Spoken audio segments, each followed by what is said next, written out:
ಕರ್ನಾಟಕ ರಾಜ್ಯ ಕಳೆದ 50 ವರ್ಷದ ಇತಿಹಾಸವನ್ನು ತೆಗೆದು ನೋಡಿದ್ರೆ GDPಯ ಅಂಶದಲ್ಲಿ ಇವತ್ತು ಭಾರತ ದೇಶದಲ್ಲಿ ನಂಬರ್ 1 ಸ್ಥಾನದಲ್ಲಿದೆ. ಯಾಕಾಯ್ತು ಇದು?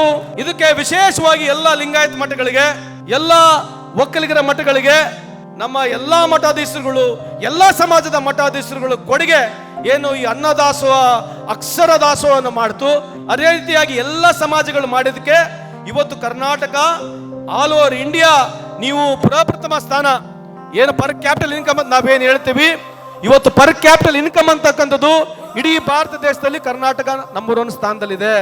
ಅದಕ್ಕಾಗಿ ಶೈಕ್ಷಣಿಕವಾಗಿ, ಆರ್ಥಿಕವಾಗಿ, ಸಾಮಾಜಿಕವಾಗಿ ನಮ್ಮ ಕರ್ನಾಟಕ ರಾಜ್ಯ ಸದೃಢವಾಗಿ ಬೆಳೆದು ನಿಂತಕ್ಕೆ ಅದನ್ನು ಒಂದು ಬುನಾದಿ ಅಂತ ಈ ಸಂದರ್ಭಕ್ಕೆ ಹೇಳಲಿಕ್ಕೆ ಬಯಸ್ತೀನಿ ಬಂಧುಗಳೇ.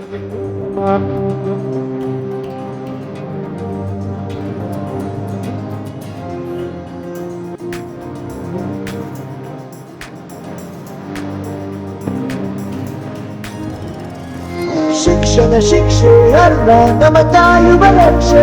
ಪುಸ್ತಕ ಹಿಡಿದ